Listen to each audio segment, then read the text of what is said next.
The Constitution of India, Preamble. We, the people of India, having solemnly resolved to constitute India into a sovereign, socialist, secular, democratic republic and to secure to all its citizens justice, social, economic and political, liberty of thought, expression, belief, faith and worship, equality of status and of opportunity, and to promote among them all fraternity, assuring the dignity of the individual and the unity and integrity of the nation. In our Constituent Assembly, this 26th day of November 1949, do hereby adopt, enact and give to ourselves this Constitution.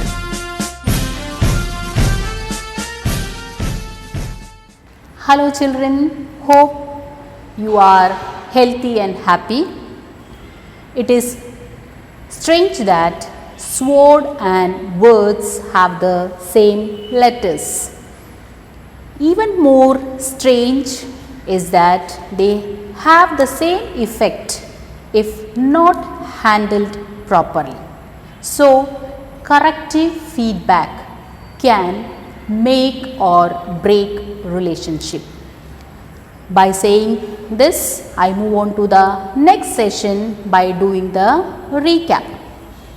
My dear children, in the previous class, we understood what is morphology, and later on we understood that flowering plants, they are collectively called angiosperms, and the parts of flowering plants are root system and shoot system, and then in deep we understood about the root system.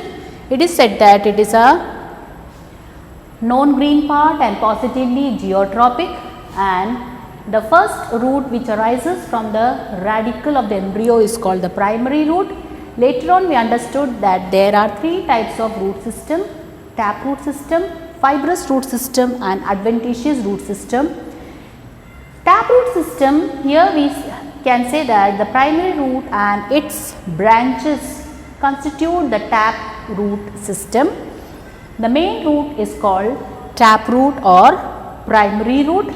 Later on we understood that numerous lateral branches develops from the taproot and it is called lateral roots. You can see here the figure related to the root, where this is the main root which is called the taproot, and these are the lateral branches and they are called the lateral roots. That also we understood. And then the number 2 is the fibrous root system. That also we understood that the primary roots dies off early. In this case, numerous hair-like roots arises from the base of the stem, and it is a characteristic feature of monocot plants. Here you can see this is the figure of fibrous root. That also we understood. And the third one is the adventitious root system. That also we understood that these roots, they arises from any part of the plant other than radicle. Example, banyan tree, and here you can see this is the adventitious root. And the functions of root system, here it is been said that to anchor the plant in the soil, to absorb water and mineral, synthesize plant growth regulators, and some of the roots, they get modified to perform special functions such as respiration, mechanical support, storage of food, etc. Now there are regions we can see in the root, or we can say we have understood the structure of root. It is root cap, meristematic region, region of elongation, region of maturation. The first one is root cap, which is also called calyptra. That also we understood. The tip of the root is being protected by root cap, and this is the root cap. This is the region of meristematic activity where always the cell division is taking place, and this is the region of elongation where the cell enlarge and it will be elongated, and this is the region of maturation where the hair-like roots are arising, or we can say lateral roots are arising. This structure already we understood in the previous class. And in the case of aquatic plants, we understood that instead of root cap, they are having root pockets, and this is the root pockets in the case of Acornia as well as Pisthia. That also we understood. Now Meristematic region we understood, region of elongation we understood, region of maturation also we understood, and next we came to know that there are certain specification taking place in the root, or we can say modification taking place in the root. Certain roots are modifying themselves for storage, and based on the shape, root tubers are classified as taproot tubers, where conical root, napiform root, fusiform root, tuberous root we understood in the previous class, and then adventitious root tubers are also formed there due to the modification of root, and they are tuberous, fasciculated and monoliform roots, that also we understood in the previous class. Now adventitious roots, they are modified for mechanical support also, such as prop root, isn't it? In the case of prop root, it is providing mechanical support, and these prop roots are also called pillar roots. An example is banyan tree. And next we understood about the still root. They are also adventitious roots, and they are aerial adventitious roots, and they are seen in the plants such as maize, screw pine, sugar cane, etc. And these structures also we understood in the previous class. The last one is the nematophores related to adventitious root modification, which are also called respiratory roots. They are negatively geotropic. You can see here the roots are being coming up or above the ground or above the soil, and they are having a minute pore that is called nematothods, and through these minute pores gaseous exchange is taking place. Example is in case of Rhizophora avicennia nematophores, we can see that also we understood in the previous class. And later on we understood about stem, and we know that stem bears nodes and internodes, and there are region in the stem where leaves are borne, those regions are called nodes, and between two nodes there is a region that is called internode, that also we understood from the figure, isn't it? And later on we came to know that in case of stem also modification is taking place. The first modification is underground stem modification, where rhizome, corm, here you can see rhizome, corm, tuber, bulb, these are the modification which is seen in the stem, that is underground root or underground stem modification. And the examples for stem tuber, you can see potato, for bulb it is onion, that is related to underground stem modification. Number 2 is subaerial stem modification, where we understood that creepers are there, and these creepers, they are runners. Example is oxalis, hydrocotyle, that also we understood. And stolon, in the case of stolon we have seen the example jasmine, strawberry, mint. Suckers are also creepers, they are runners, and they are seen in the case of banana, pineapple, etc. And offsets, they are also the runners, and they are producing the lateral branch, it is the lateral branch produced in the axil of leaf. Example is pistia, that also we understood in the previous class. And the third one is the aerial stem modification, where we understood about stem tendril as well as thorn.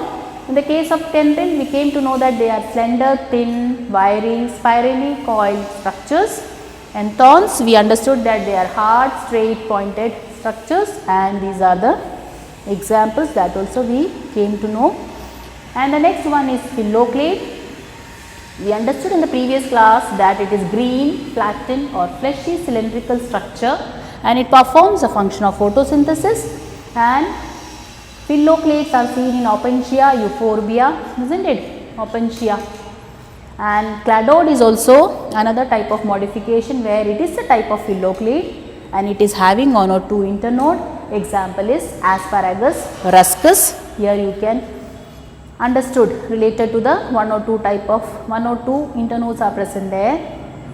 Therefore, they are called cladode, but they are phylloclade.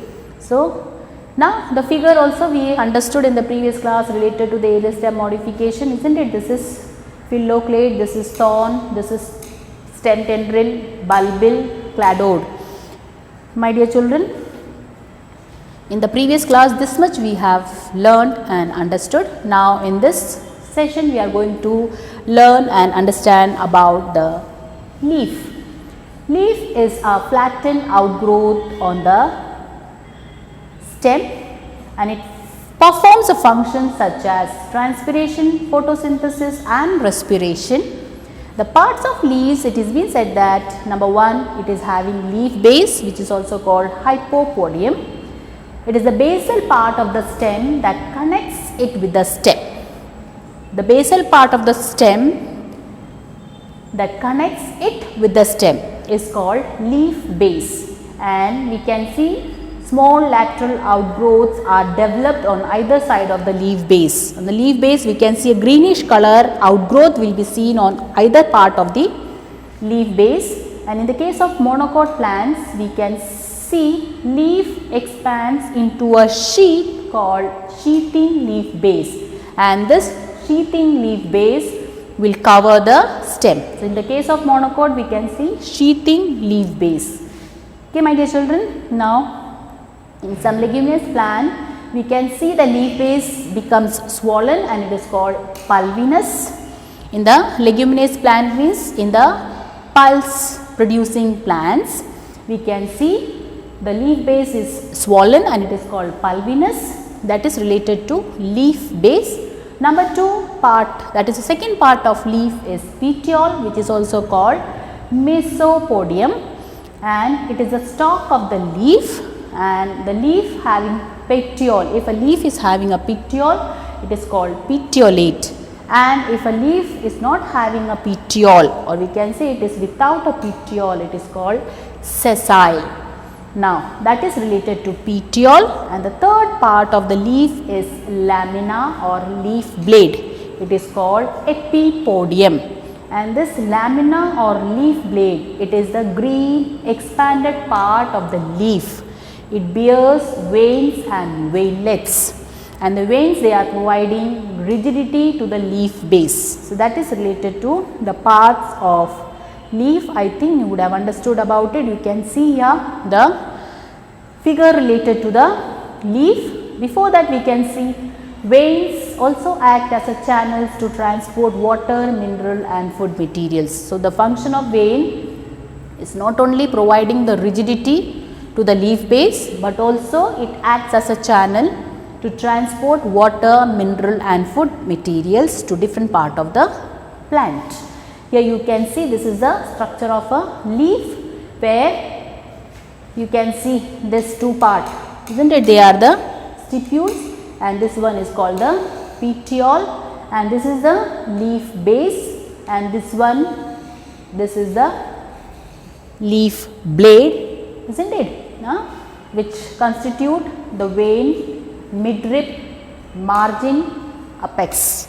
Together it is called leaf blade. So, here you can see this part, this is the leaf blade, isn't it? This is the petiole, and here you can see when the petiole is connected to the base of the stem, here, isn't it? This is the node, and on that base area you can see a small bud is arising, and that is called auxiliary bud.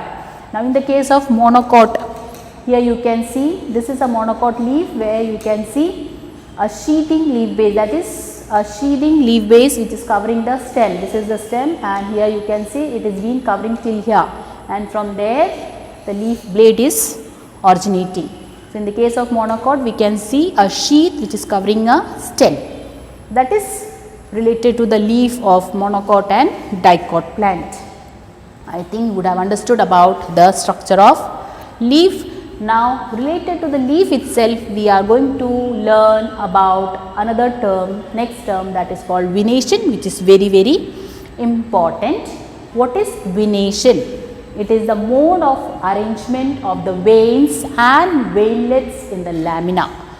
Lamina is the leaf blade, and on the leaf blade, the arrangement of veins and veinlets are called venation, and it is of two types: reticulate venation and parallel venation. In the case of reticulate venation, we can say the veinlets, it forms a network. Network means completely we can see the network of veins, and it is the characteristic feature of dicot plant. In the case of hibiscus as well as in the case of cucumber, in any dicot plant we can see the reticulate venation. Parallel venation, the veins run parallel to each other within the lamina. Lamina again what it is? It is a leaf blade, and within that we can see the veins are moving or running parallelly.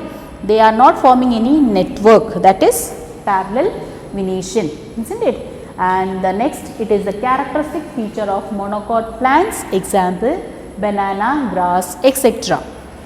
So, what is venation?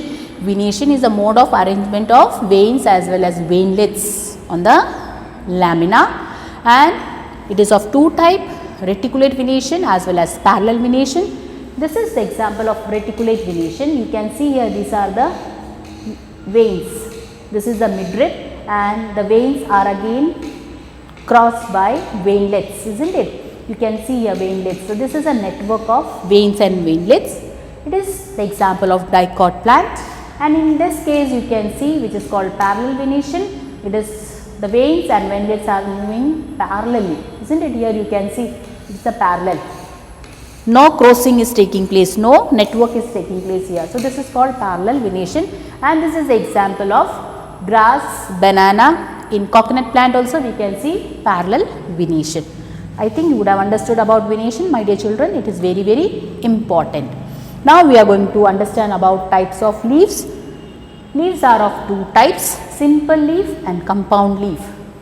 A leaf with single lamina is simple leaves, example hibiscus. Hibiscus is one of the common example, that is China rose. Okay. And in the case of compound leaf, a leaf with two or more lamina or leaf segments. These leaf segments are called leaflets. Example, in the case of neem tree, or in the case of tamarind, in the case of moringa, in all these plants we can see compound leaf. See here you can see in the case of simple leaf, this is a simple leaf. Lamina, only one lamina, single lamina is present here, isn't it?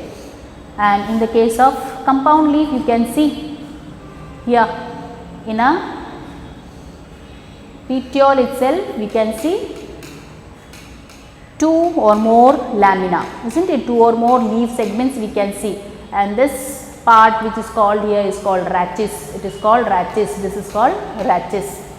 Okay, so that is the difference between a compound leaf and a simple leaf. It is again important, and again we can see here compound leaves are of two type, pinnately compound and palmately compound. Pinnately compound, in this type of leaves a number of leaflets are present in a common axis. Pinnately means in this type of leaves what is happening? Number of leaflets are present there in a common axis, example neem tree. Palmately compound, the leaflets are arranged at the tip of the rachis like the fingers in our palm. The leaflets are arranged at the tip of the rachis like a fingers in our palm, like this the leaflets are arranged. That is palmately compound, and this is pinnately compound. That is the difference between palmately compound and pinnately. This is palmately compound. Leaflets arise from a common point. From here the leaflets are arising, and in the case of leaflets arises at several locations along with the elongate axis, that is called rachis. This is the rachis, and we can see leaflets are arising different locations.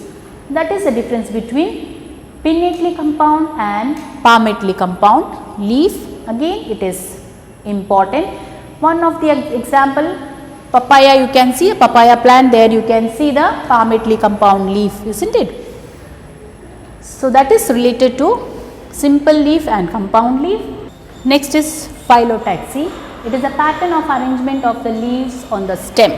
That is, the leaves are arranged on the stem in a pattern. It is called phyllotaxy, and it is of three types: alternate phyllotaxy, opposite phyllotaxy, and the next one is whorled phyllotaxy. First one is alternate phyllotaxy. A single leaf arises at each node in alternate manner. If a single leaf is arising alternately on each node, we can say it as alternate phyllotaxy. You can see the figure here, isn't it? This is alternate. See, a single leaf arising from each node alternately. In this manner, if the arrangement is taking place of the leaf on the stem, we can say it as alternate phyllotaxy. Here also it is alternate, isn't it? So, that is related to alternate phyllotaxy. This type of phyllotaxy we can see in the case of hibiscus, that is China rose, sunflower, etc. Now, the second one is opposite phyllotaxy. A pair of leaves arises at each node and lies opposite to each other. That is, a pair of leaves will be arising from each node and they will be opposite to each other. If such type of arrangement of leaves are seen on the stem, we can say it as opposite phyllotaxy, and this type of phyllotaxy is seen in the case of guava, calotropis plant, etc. And you can see here the figure related to opposite phyllotaxy. This is opposite. From the node itself, oppositely the leaves are rising. This is opposite phyllotaxy. Here you can see from a node itself, oppositely the leaves are arising. This is called opposite phyllotaxy. Now, the third one is whorled phyllotaxy. More than two leaves arises at a node and form a whorl. That is, it has been said that from a node itself, if more than two leaves are arising, here you can see 1, 2, 3, 4. From this node itself, 4 leaves are arising together and they are forming a whorl. They are forming a group, and that is called whorled phyllotaxy, and it is seen in the case of Nereum, Alstonia plants, etc. So, this is related to whorled. Here you can see from a node itself 1, 2, 3 leaves arise together. That is called whorled phyllotaxy. Okay, I think you would have understood about the arrangement or the pattern of leaf taking place on the stem, that is alternate, opposite and whorled. It is very important, my dear children, you have to study it. Now, the next one is related to the modification of leaves. Like the roots, like the stem, leaves are also modified for specific functions. The first one is leaf tendril. The leaves of some weak stem plants are modified into tendril. We understood already about what are tendrils. They help the plant in climbing and they are providing support for the plant. Next one example we can see related to leaf tendril, that is pea plant. In the case of pea, the terminal leaflets are modified into tendril. In the case of pea plant, the terminal means the top of the leaflet, it will be modifying into tendril. And number 2 example is gloriosa. Here the leaf tip is modified into tendril. The leaf will be present there and from the leaf, the tip, the tendril will be formed there, and that is the example of leaf tendril. Number 2 is leaf spine. Spines are sharp and pointed structures, and these spines we can see in the case of cactus as well as in the case of pineapple. In the case of cactus, leaves are modified into spines. We have seen cactus, opuntia. In the case of cactus, we have seen that the leaves, they will be modified into spines. In the case of pineapple, we have seen the pineapple plant where we have seen its leaves also, and the margins of the leaves are modified into spine. It is having spine where we have seen, and in case of pineapple where it is been seen, it is seen on the margins of the leaf. That is related to leaf spine. My dear children, it is important, you can see here. In the case of tendril, see, this is the tendril, isn't it? And leaf modified into spines. You can see here, these are the spines. Here, completely it is the spine. I think you would have understood about leaf tendril and leaf spine. Now, the next one is fleshy leaves. Certain leaves becomes fleshy. Scale leaves become fleshy due to the storage of water and food material. Certain scale leaves are there in certain plants and they will be modified to perform the function for storage of water as well as food material. Example in the case of onion as well as in the case of garlic. Fourth one is phyllodes. The petiole expands, become green. Such green flattened petiole or rachis is called phyllodes. If the petiole is expanding and becoming green, we can say it as phyllodes, and in Australian acacia we can see phyllodes, that is related to phyllodes. And next one is leaf modification in insectivorous plants. In the case of insectivorous plants also we can see leaves are modified. In the case of pitcher plant, that is Nepenthes, we can see leaves are modified into pitcher. In the case of Atricularia, leaves are modified into bladder. All these are very important, my dear children, you have to study it. And you can see the figures related to fleshy leaf, phyllodes as well as insectivorous plant. This is related to fleshy leaf. Here already I told you, see these are the fleshy leaf scales, isn't it? This is one of the modification. And then I told you about the phyllodes. This is related to phyllodes. See, the leaf later on will be terminating into modified, isn't it? That is phyllodes. And next one you can see these are the insectivorous plants. This one is pitcher plant. The leaf is modified into a pitcher, isn't it? This is the pitcher where it will be trapping the insects. This is the bladder, you can see this is the bladder which is seen in Atricularia. This is Venus flytrap plant where you can see the leaf is modified here. Again in this part, when insects come and sit, this leaf part which is modified, it will be closing itself and the insect will be getting into it. That is Venus flytrap plant. This is Nepenthes or pitcher plant, insectivorous plant, and this is one Atricularia. It is also an insectivorous plant which is having bladders. I think you would have understood about phyllodes. This is phyllodes, this is fleshy leaves, as well as these are the insectivorous plants. In all these cases we can say leaves are modified. I think you would have understood about it, my dear children. It is very important. Now next part is related to inflorescence. And what is inflorescence? An axis bearing a cluster of flowers are called or known as inflorescence. See, this is an axis. If clusters of flowers are there, in this axis clusters of flowers are there, we can say it as inflorescence. Example, Crotalaria, isn't it? This is Crotalaria. Now, when a single flower arises, it is called solitary flower. This is solitary flower. If a single flower is arising from the axis, we can say as solitary flower. And in case of hibiscus, we can say it as solitary flower. Next, the common axis of the inflorescence is called peduncle. The common axis, this is the common axis of the inflorescence, and that is called peduncle. I think you would have understood about what is inflorescence, what is peduncle. Based on nature of the peduncle, the inflorescence is divided into two groups, racemose inflorescence and cymose inflorescence. In the case of racemose inflorescence, the main axis has indefinite growth because there is no terminal flower.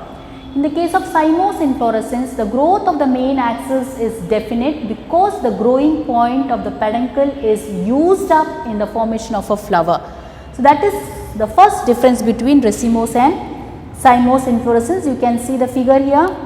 See here the it's not terminating, it is growing, isn't it? But in the case of cymose, the main axis is terminating into flower. So that is the first point which is telling about racemose and cymose. Number 2 is related to racemose.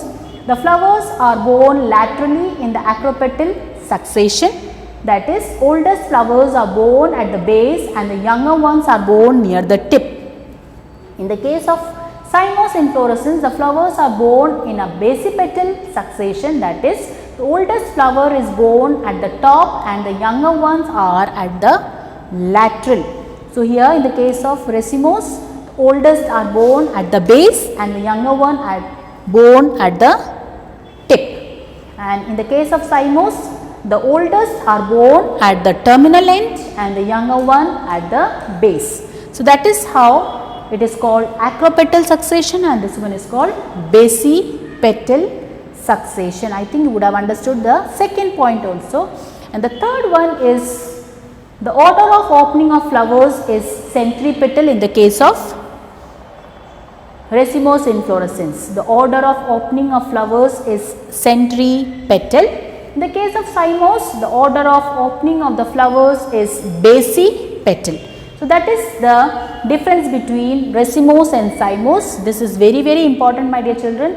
It used to come in the question paper. You can see here the figure related to racemose inflorescence and cymose inflorescence. This is very, very important. Now, the next one is related to the flower. Flower is the sexual reproductive unit of angiosperms, and we can say it is a modified reproductive shoot because of reasons. And the first reason, it has been said that the stalk of the flower is called pedicel. The flower which we used to hold, that is called stalk, and that is called pedicel, and the upper part of the pedicel is swollen or flattened, and it is known as thalamus or torus or receptacle. The upper part of the stalk which will be swollen, and that part is called thalamus, torus or receptacle. The thalamus bears 4 floral whorls. They are called calyx. Calyx is called sepal. Sepal, it is green in color. Corolla, it is the petal which will be colorful, or it is a colored part. And then the androecium, which is the male reproductive part, and this one is the gynoecium, which is the female reproductive part. Now, terminology related to describing a flower. There are certain terms to describe a flower. The first term is bisexual.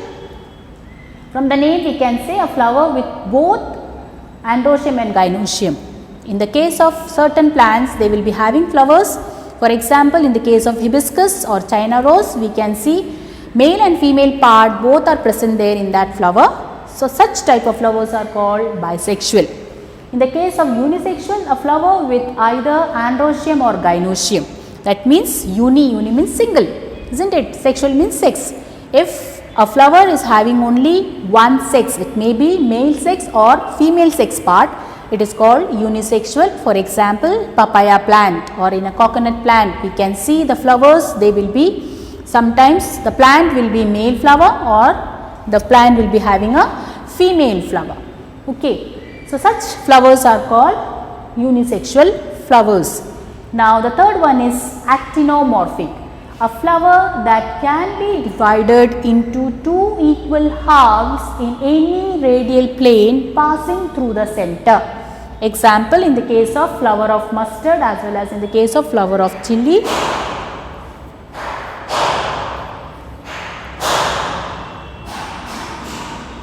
There we can see the flower can be divided into 2 equal halves if we are dividing it in any radial plane.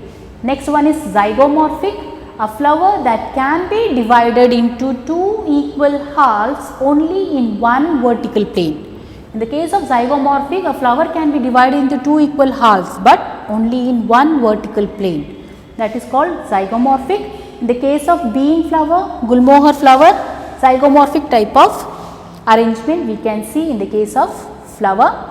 Next one is related to a symmetry. From the name itself we can say a flower that cannot be divided into 2 similar halves by any vertical plane passing through the center. It cannot be divided. If we are dividing the flower into 2 equal halves, in such cases the flower cannot be divided into 2 equal halves because it is not in a symmetry. Okay. Next one is trimerous. From the name itself, a flower in which number of parts in each whorl is 3 or its multiples. Tetramerous, a flower in which the number of parts in each whorl is 4 or its multiple. Bractate, a flower with a bract. It is a reduced leaf found at the base of the pedicel. At the base of the pedicel we can see on 2 sides small outgrowth will be there. That is bract. If a flower is having a bract, we can say it has bractate. And if a flower does not have any bract, it is called ebractate, a flower without a bract. So, these are certain terms which are used to describe a flower. I think you would have understood about it, my dear children. Now next one is related to the position of floral leaves on the thalamus. Based on the position of the floral leaves on the thalamus, flowers are of three types. They are called hypogynous flower, perigynous flower and epigynous flower. From the name itself, hypo means above, gynous means gynoecium. In a flower, if the gynoecium is above the other three parts or other three whorls, such as calyx, corolla and androecium. These are the other three whorls.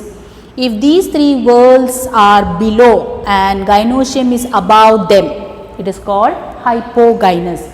In that case, ovary is always superior.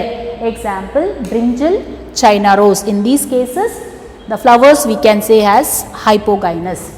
Next one is related to perigynous. In the case of perigynous, from the name itself, peri means in the center. The gynous means gynoecium. So, the gynoecium present at the center. So, what will happen to the other three whorls? The other parts almost will be at the same level.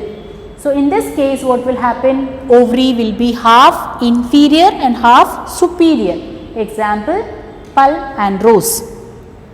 And the next one is epigynous. From the name itself, epi means completely inside. Gynous means gynoecium. Here ovary enclosed by the thalamus and gets fused with it. Inside the thalamus the ovary will be enclosed and the other parts will be above the ovary. So, it is called ovary inferior and that flower is called epigynous. In guava, cucumber we can see the ovary is inferior and the flower is epigynous. And the picture related to or figure related to these three flowers you can see here. This is hypogynous, perigynous, epigynous. In the case of hypogynous you can see superior ovary, that is A for androecium, this is stamen, P for petal, S for sepal and R for receptacle. So, this is thalamus.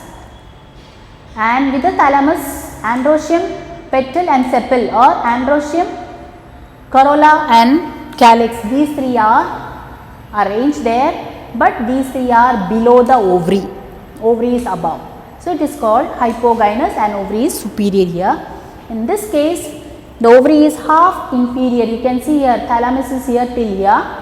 And with the thalamus the other three parts are present and connected and the half ovary is above, the half ovary is below. That is why it is called half inferior ovary and that is why the flower is called perigynous. And the last one is epigynous. You can see thalamus is still here, ovary is completely inside the thalamus and above the ovary the other three parts are present there. That is why it is called inferior ovary and the flower is called epigynous. So, I think my dear children you would have understood about hypogynous, perigynous and epigynous flower. This is very important, the picture, the figure related to the flower as well as the different types of flowers, hypogynous, perigynous and epigynous used to come in the question paper. It is very important, you have to study it. So, my dear children, with this I wind the session here. I think you would have understood the topic which I have taken today very nicely. If you are having any doubt, you can call me and clarify your doubts. Jot down the notes based on the topic which I have taken today and be always on the track. So, my dear children, in the next session we will be meeting again. Till then, take care.